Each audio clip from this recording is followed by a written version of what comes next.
দরকার পড়লে মা-বাবাকে ছেড়ে দিব, কিন্তু সাকিবকে কখনো ছাড়বো না।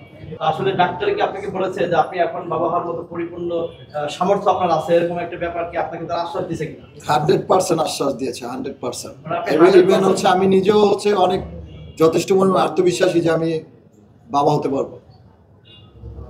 আমি সাপোর্ট একদমই পাইনি প্রথম থেকে, এখনো পাচ্ছি না। আমার মনে হয় না যে ফিউচারে আমার ফ্যামিলি আমাকে সাপোর্ট করবে, কেন সেটা সেরকম ধারণাটা কেন মনে হচ্ছে? কারণ আমার আম্মু আব্বু ওকে মেনে নেয় না। প্রয়োজন হয় সাকিবের জন্য আমার ফ্যামিলিকে আমি ছেড়ে দিব, কিন্তু সাকিবকে ছেড়ে কখনো যাব না।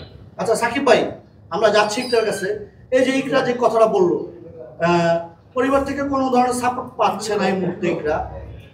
প্রয়োজন হলে তিনি তার বাবা মাকে ছেড়ে দিবে, কিন্তু আপনাকে ছাড়বে না।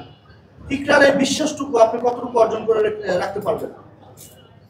ওর প্রতি আমার যথেষ্ট পরিমাণ আত্মবিশ্বাস আছে, কারণ হচ্ছে এত ঝড়ঝাপটা যাওয়ার পরে যেহেতু যে মেয়েটা আমার হাত ধরে আছে, ইভেন আমার বিশ্বাস সারা জীবনই থাকবে। কারণ আমার খালি হাত ধরেও আসছে। ইভেন আমি যখন ভালো সময় যাবে তখন তো ইভেন আরো ভালো সুখে শান্তিতে থাকবো, আমরা একসাথে আরো ভালো থাকতে পারবো ইনশাল্লাহ। এখন তো আমার কিছুই নাই, এখনই যেহেতু আছে। আচ্ছা ইকরা, সাকিবের কাছ থেকে আপনি কি ধরনের সাপোর্ট পাচ্ছেন এই মুহূর্তে? আপনার বাবা মাকে দূরে রেখে সাকিবের সঙ্গে আছেন, বিয়ে হয়েছে, সংসার করছেন, মানে সাকিবের সঙ্গে স্বামী স্ত্রীর মধ্যে অনেক ঝুটঝামেলা থাকে, সেই ধরনের কোনো ঝুটঝামেলার মধ্যে আপনারা পড়েছেন কিনা এই মুহূর্তে? না, ও আমাকে প্রথম থেকে অনেক সাপোর্ট করতো, আর ও আমাকে অনেক ভালোবাসে, আমি যেটা বুঝতে পারছি। আর ও কার কাছে কেমন জানি না, কিন্তু আমার কাছে অনেক ভালো। আচ্ছা, সংসার লাইফে অনেক ধরনের দুর্ঘটনা ঘটে, তো আপনার এই সংসার লাইফের ঘটনাটা যদি আমরা একটু শুনতে চাই আপনার কাছ থেকে, সেই অভিজ্ঞতাটা সাকিব আপনি একটু বলবেন আমাকে, যে ইকরার মা এবং বাবা আপনার সাথে কি কন্টিনিউ করার চেষ্টা করছে এই মুহূর্তে?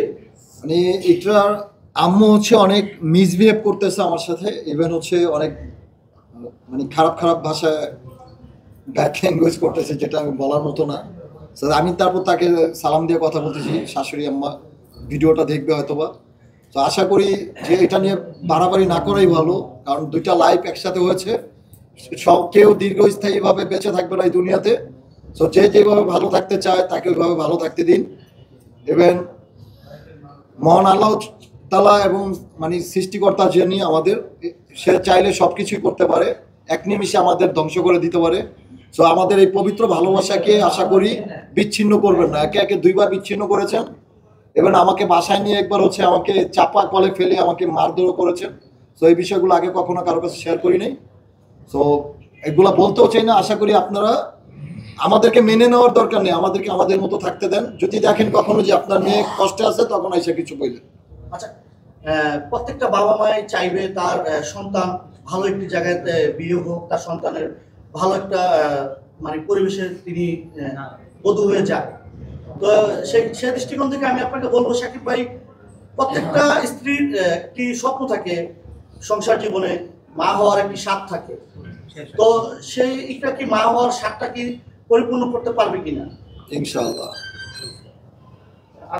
100% আপনি মানে 100%ই, মানে 150% থাকলে ওই 150%ই দিতে পারতাম। আচ্ছা, আপনাকে কারণ আমি হচ্ছে ওকে ভালোবাসি, আর আমার কারণে ওর এরকম ক্ষতি হয়েছে।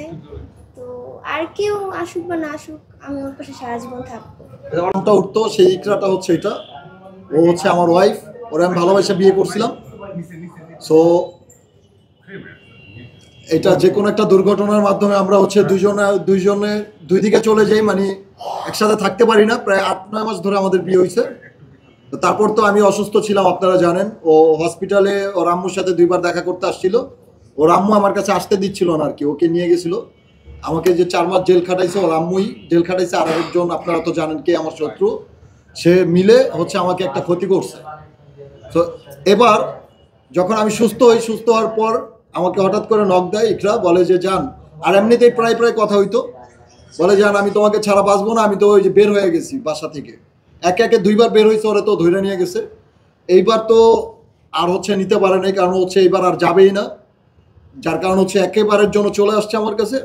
বাকিটা আপনারা হচ্ছে ওরে কোশ্চেন করলে জানতে পারবেন। আচ্ছা, আমি আপনার কাছে প্রশ্ন করি, আপনার যে ঘটনাটা ঘটছে বেশি দিন হয় নাই, আপনি তাকে বলছেন 8 মাস আগে বিয়ে করেছেন, এটা কিভাবে সম্ভব হয়েছে? ওই বিয়েটা করার পরেই তো হচ্ছে আমার ওই আমাকে জেলে পাঠাইলো মিথ্যে একটা মামলা দিয়ে। তারপর হচ্ছে ওর মেয়েকে দিয়ে যে ধর্ষণের অভিযোগ দিল একটা, বিভিন্ন প্রকারের হচ্ছে আমাকে হেনস্থার শিকার করলো। অ্যান্ড ওর মতো জঘন্যতম মহিলাকে কি আমার সাথে যায় কি না, আমি ওকে বিয়ে করবো কি না, এটা মানুষকে উল্টা বুঝাইলো যে আমি আমার হাজব্যান্ড এটা সেটা বলে অনেক কিছু বললা তো বুঝাইছিল। যার কারণে হচ্ছে আমি আমার ওয়াইফকে নিয়ে এখন আমি প্রেজেন্টেশন হয়েছি যে ইকরা হচ্ছে আমার রিয়েল লাইফের ওয়াইফ। ইভেন হচ্ছে আমি ওরা ভালোবেসে বিয়ে করছি আর ওর সাথে আমি সারা জীবন থাকছি। সাকিব ভাইয়ের কাছে প্রশ্ন, সেটা হলো যে আপনি যখন শিখার বাসায় ছিলেন, ভাই ওর নাম নিবেন না প্লিজ। আচ্ছা আমি ওটা বলি, বাদ, ওইগুলো বাদ। যেহেতু প্রশ্নের খাতিরে অনেক সময় বলা লাগে না, না না ওইগুলো বাদ। আপনি এখন যখন হচ্ছে তার বাসা ছিলেন, সেই বাসায় থাকা অবস্থায় কি আপুর সাথে আপনার বিয়ে হয়েছিল নাকি মানে কেমনে? আমি আমার বাসায় থেকে বিয়ে হয়েছে, আমার অবস্থানে থেকে, আমার এলাকা থেকে বিয়ে হয়েছে। মানে এই বিয়ে হওয়ার পরেই আপনার সাথে যে ঘটনাটা ঘটছে, বিয়ে হওয়ার পরেই? হ্যাঁ, সে সহ্য করতে পারে না। এবার হচ্ছে এটা যার যার ব্যক্তিগত ব্যাপার। তার তো হাজবেন্ড আছে, সে আরেকটা ছেলের জীবন থাকলো কি না থাকলো এটা তো তার বিষয় না। তো এটা আমি আল্লাহর কাছে বিচার দিয়ে দিছি। ইভেন হচ্ছে যদি সে কারাগারে আছে, যদি বের হয়ে এসে বাড়াবাড়ি করে, তার বাকিটা আমি দেখবো ইনশাল্লাহ। আচ্ছা, এখন বিষয়টা হলো যে এই যে আপনার পাশেই আমাদের ভাবি আর কি, তো ভাবিকে নিয়ে এই ধরনের কোনো সমস্যার সম্মুখীন হবে কিনা অনেকেই বলা বলি করছে যে অল্প বয়স, এই ধরনের অনেক কথা কিন্তু আমরা শুনছি। তা আসলে ব্যাপারটা যদি বলতেন বিষয়টা। এমনিতে ঝড় ভাই ওরে ভালোবাসার পর ঝড় অনেক গেছে আমার উপর দিয়ে, আর অনেকগুলো অগ্নি পরীক্ষা দিছি ভালোবাসার জন্য। অনেকে বলে যে এই বাংলাদেশে নাকি সত্যিকারের ভালোবাসা বলতে কিছু নাই, সেটা আমি ওকে বুঝিয়ে দিছি যে আসলে সত্যিকারের ভালোবাসা এখনো বেঁচে আছে। ওর জন্য আমার জীবন যৌবন এবং মৃত্যুও বরণ করতে পারি। আপনারা তো দেখছেন যে আমি কোন কোন পরীক্ষায় পাস করছি।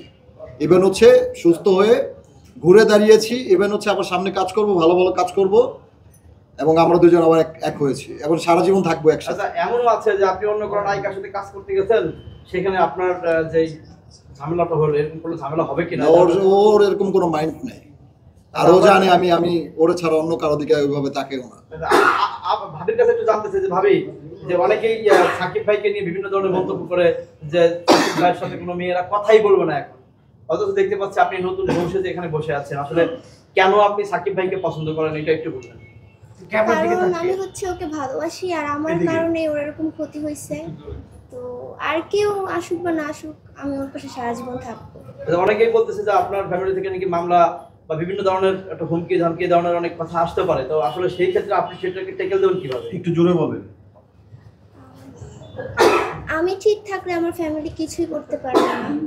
চাপে পড়ে যদি আপনি একটা সময় সাকিব ভাই নামে মামলা করেন, এইখানে কিন্তু সবাই রেকর্ড আছে যে আপনি মানে আপনারা কি চাপে ফেলা নিয়ে আসছেন নাকি আপনি স্বেচ্ছায় আছেন? আমি নিজের ইচ্ছায় আসছি। নিজে ইচ্ছা আসছেন। একটা সময় যখন আপনার ফ্যামিলি আপনাকে চাপে ফেলে সাকিবের মামলা দেবে, তখন আপনি কি সাকিবের সাথে থাকবেন নাকি তার সাথে থাকবেন? সাকিবের সাথে থাকবো অবশ্যই। সাকিবের সাথে থাকবেন। আচ্ছা ভাই, কারণ প্রশ্ন আছে?